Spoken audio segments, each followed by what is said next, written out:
लोग ब्रिटिश भारत की जो भू राजस्व व्यवस्था है, किस तरीके से ब्रिटिश गवर्नमेंट में भू राजस्व की 3 पद्धतियों का विकास किया गया, उस पर चर्चा करेंगे।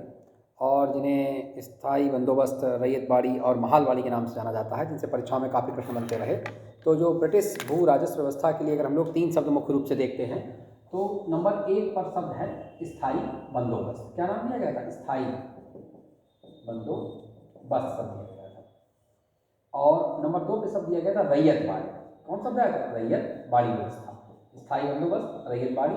और तीसरा शब्द दिया गया, तीसरी जो पद्धति मुख्य रूप से अपनाई गई थी वो कौन सी थी? महालवाड़ी। तो ब्रिटिश भू राजस्व की 3 जो प्रमुख पद्धतियाँ थीं वो स्थायी बंदोबस्त, रैयत बाड़ी और महालवाड़ी व्यवस्था मानी गई थी। इसमें सबसे पहले हम लोग स्थायी बंदोबस्त पर चर्चा करेंगे। तो स्थायी बंदोबस्त का जनक, स्थायी बंदोबस्त का जनक किसे? Lord Cornwallis. स्थायी बंदोबस्त का जनक किसे माना जाता है? लॉर्ड कॉर्नवालिस को माना जाता है। और सन 1793 में लॉर्ड कॉर्नवालिस के द्वारा स्थायी बंदोबस्त की व्यवस्था लागू की गई थी। तो स्थायी बंदोबस्त की व्यवस्था के जनक कौन माने गए? Lord Cornwallis. और सन 1793 1913 अप्रॉक्स है। और इस व्यवस्था के अंतर्गत भूमि का स्वामित्व, यानी भूमि का स्वामित्व या कह सकते हैं मालिकाना हक, भूमि का स्वामित्व या मालिकाना हक किसे प्रदान किया गया था? जमींदार को प्रदान किया गया था। यानी भूमि पर स्वामित्व या जो मालिकाना हक रहा वो जमींदार का रहा है। तो भूमि स्वामित्व जमींदार का। और सरकार को भू राजस्व अदा करने का उत्तरदायित्व, यानी सरकार को भू राजस्व अदा करने का उत्तरदायित्व किसका होगा? यानी सरकार को भू राजस्व अदा करने का उत्तरदायित्व किसका माना गया है? जमींदार का है। यानी ब्रिटिश भू राजस्व व्यवस्था के अंतर्गत जो स्थायी बंदोबस्त है वो लॉर्ड कॉर्नवालिस उसके जनक माने गए हैं। और स्थायी बंदोबस्त के अंतर्गत जो जमींदार को है वो भूमि का स्वामी या मालिकाना हक प्रदान किया गया था। और सरकार को किसानों से भू राजस्व वसूल करके पहुंचाने की जिम्मेदारी या उत्तरदायित्व किसे सौंपा गया? जमींदार को सौंपा गया था। और जो ब्रिटिश भारत की कितने प्रतिशत क्षेत्रफल पर लगभग स्थायी बंदोबस्त व्यवस्था लागू? तो 19% क्षेत्रफल पर लगभग लागू थी। स्थायी बंदोबस्त के संदर्भ में ये कुछ महत्वपूर्ण तथ्य। और ब्रिटिश भारत के 19% भाग पर स्थायी बंदोबस्त की व्यवस्था लागू की गई थी। उत्तर प्रदेश में भी कहाँ? यूपी में अगर व्यवस्था को हम लोग देखें तो मुख्य रूप से बनारस में, यानी बनारस में है, और उत्तर प्रदेश है, उत्तरी कर्नाटक है, कई स्थानों पर उड़ीसा में भी ये व्यवस्था लागू की गई है। तो उत्तर प्रदेश के लिए आपको बनारस शब्द विशेष रूप से ध्यान रखना। उत्तर प्रदेश में स्थायी बंदोबस्त की व्यवस्था बनारस में लागू की गई थी। और द्वितीय पद्धति के अंतर्गत हम लोग देखते हैं रैयत बाड़ी। रैयत शब्द रियाया शब्द से आया है। रियाया का अर्थ क्या होता है? जनता। रैयत का अर्थ क्या है? रियाया। रियाया का अर्थ क्या है? जनता। तो रैयत बाड़ी व्यवस्था,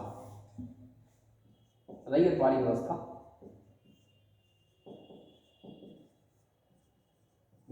इस व्यवस्था का जो जनक है वो टॉमस मुनरो।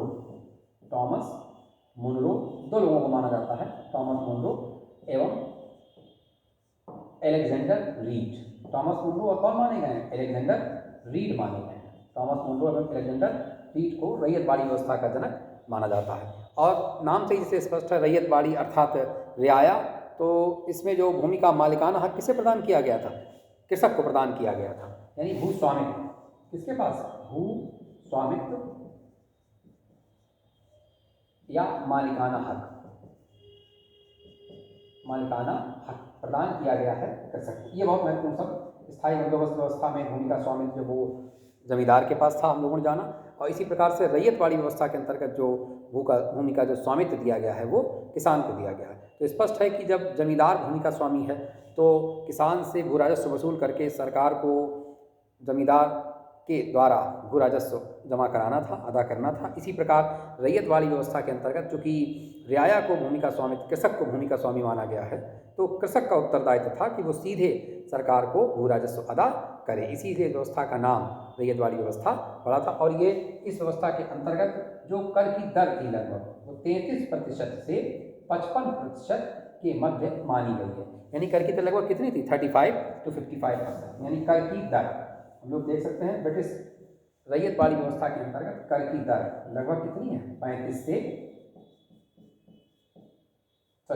से 55% के लगभग है। और इसी प्रकार ब्रिटिश भारत के लगभग कितने क्षेत्रफल पर जो रैयत बाड़ी व्यवस्था लागू थी? लगभग 51% पर। यानी ब्रिटिश भारत के कितने भाग पर? 51% भाग पर, ब्रिटिश भारत के 51% भाग पर लागू। मुख्य रूप से कहाँ पर? मुंबई में, मद्रास में और असम में लागू की गई। कहाँ पर? मुंबई में, मद्रास में और असम में। और मद्रास के 12 महल जिले में ये लगभग लागू की गई सर्वप्रथम, और बाद में इसे पूरे मद्रास में लागू किया गया था। तो मद्रास 12 महल जिला टॉमस मुनरो और अलेक्जेंडर रीड के द्वारा रैयतवाड़ी व्यवस्था, और कर की दर लगभग 33% से 55%। तो हम लोगों ने जाना इस प्रकार स्थायी बंदोबस्त ब्रिटिश भारत के 19% क्षेत्रफल पर, इसी प्रकार से रैयतवाड़ी व्यवस्था थी वो ब्रिटिश भारत के लगभग 55% क्षेत्रफल पर, ब्रिटिश भारत के लगभग 51% भाग पर लागू की गई थी। और मद्रास के 12 महल जिले से इसे प्रारंभ किया गया था, और उसके बाद सन 1820 के आगे चलकर ये पूरे मद्रास में भी लागू की गई थी। और जो ब्रिटिश भारत की अंतिम महत्वपूर्ण व्यवस्था मानी जाती है वो महालवाड़ी। कौन सी मानी जाती है? महालवाड़ी। महाल शब्द मुख्यतः गांव के पूरे समूह के लिए प्रयोग किया गया है। महालवाड़ी व्यवस्था।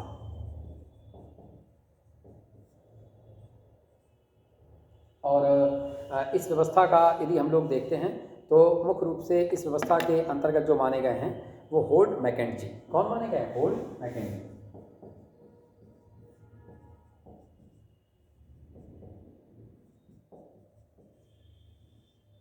होल्ड मैकेंजी को माना गया है। और टॉमस मुनरो और अलेक्जेंडर रीड, जैसे हम लोगों ने जाना कि आपके रैयतवाड़ी व्यवस्था के थे, इसे होल्ड मैकेंजी, और एक नाम इनके साथ और भी लिया जाता है, मार्टिन बर्ड। Martin bird. तो मार्टिन बर्ड और होल्ड मैकेंजी को महालवाड़ी व्यवस्था के लिए जाना जाता है। और यह व्यवस्था ब्रिटिश भारत के कितने भाग पर? ब्रिटिश भारत के लगभग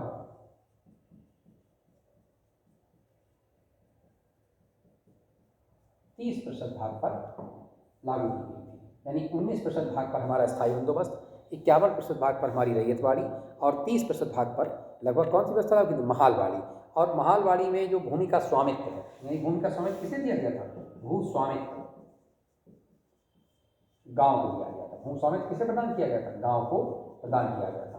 तो जब भू स्वामित्व गांव को दिया गया है तो गांव के राजस्व को, संपूर्ण भू राजस्व को ब्रिटिश सरकार तक पहुंचाने या जमा करने का उत्तरदायित्व गांव के प्रधान, यानी जो गांव का मुखिया होता था, उसे सौंपा गया था। यानी भू राजस्व जमा करने का उत्तरदायित्व, भू राजस्व जमा उत्तरदायित्व किसको दिया गया था? ये गांव मुखिया, गांव के मुखिया को प्रदान किया गया था। तो तीनों ही व्यवस्थाओं के अपने अपने अलग व्यवस्थापक हैं, उनका अलग अपना क्षेत्र है। और जहाँ तक हम लोग जानते हैं कि इस व्यवस्था के अंतर्गत जो महालवाड़ी व्यवस्था है तो उसमें मुख्य रूप से पंजाब रहा है, उत्तर प्रदेश में भी रहा है, मध्य प्रांत में रही है। और यह व्यवस्था ब्रिटिश भारत के लगभग 30% भाग पर प्रभावी रही थी। तो इस प्रकार यदि हम लोग इन तीनों भू राजस्व व्यवस्थाओं का एक तुलनात्मक अध्ययन देखते हैं, यानी एक कंपैरेटिव स्टडी अगर इसके संदर्भ में की जाए, तो हम लोग देख सकते हैं कि ब्रिटिश भारत की भू राजस्व व्यवस्था को स्थायी बंदोबस्त,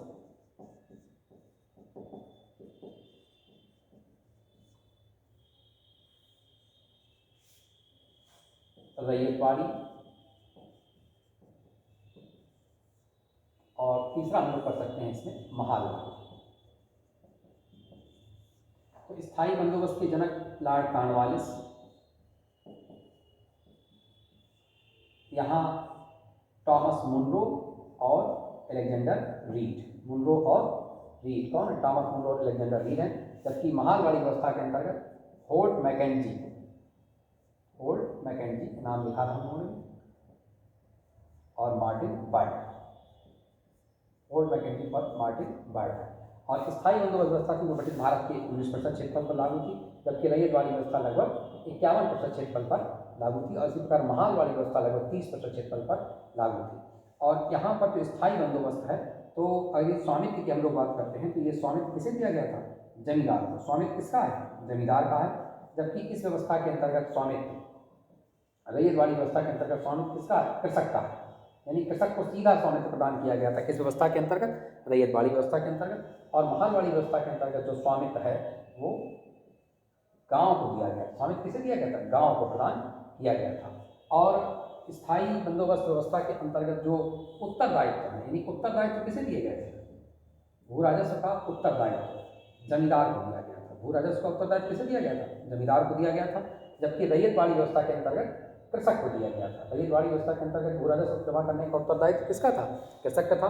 और इसी प्रकार जो महालवाड़ी व्यवस्था थी उसके अंतर्गत जो उत्तरदायित्व दिया गया था, ये उत्तरदायित्व आया था गांव के मुखिया या प्रधान का, यानी गांव का जो प्रमुख है या गांव का जो मुखिया है उसका उत्तरदायित्व है कि वो ब्रिटिश सरकार को गांव से राजस्व एकत्र करके उपलब्ध कराए। इस प्रकार इस चार्ट के माध्यम से हम लोग भू राजस्व व्यवस्था को समझ सकते हैं। और जो ब्रिटिश भू राजस्व व्यवस्था का प्रभाव जो भारत पर रहा, तो इसमें सबसे महत्वपूर्ण रहा कि एक तो कृषि की जो प्रगति हुई उसमें अवनति आई है, ठहराव हुआ है, यानी कृषि पर एक तरीके से इन राजस्व व्यवस्थाओं का निगेटिव प्रभाव रहा, क्योंकि कर की दर बहुत अधिक।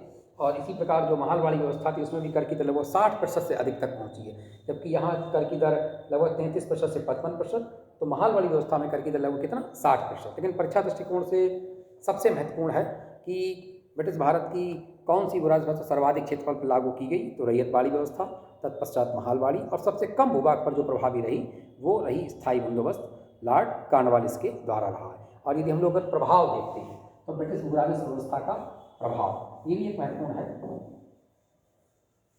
प्रभाव, ब्रिटिश राजस्व व्यवस्था का प्रभाव। तो प्रभाव में बहुत महत्वपूर्ण, तो कृषि की अवनति हुई है, यानी कृषि की प्रगति कहीं न कहीं बाधित हुई एवं क्या हुआ है, ठहराव आया है, कृषि की अवनति एवं ठहराव। और जब कृषि की अवनति होगी, ठहराव होगा, तो निश्चित रूप से स्पष्ट कहा जा सकता है कि कृषकों की क्या होगी, दुर्दशा होगी, या कृषकों की दरिद्रता में क्या होगी, वृद्धि होगी, कृषकों की दरिद्रता वृद्धि। और कृषि का वाणिज्यीकरण, कृषि का क्या हुआ, कृषि का वाणिज्यीकरण हुआ, और साथ ही भारत की परंपरागत अर्थव्यवस्था का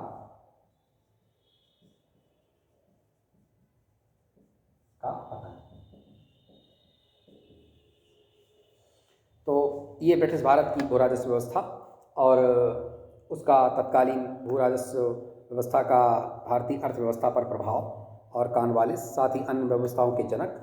इसी संदर्भ में हम लोगों को इसी तरह छोटे छोटे जो महत्वपूर्ण टॉपिक्स हैं उन पर आगे बढ़ते रहना है, ताकि जो भी आगामी परीक्षाएं हमारी व्यवस्थित होने जा रही हैं उसमें मॉडर्न हिस्ट्री के जो कुछ महत्वपूर्ण बिंदु हैं उन पर हम लोग निरंतर चर्चा करते रहें और साथ ही इसे आगे बढ़ाया जा सके।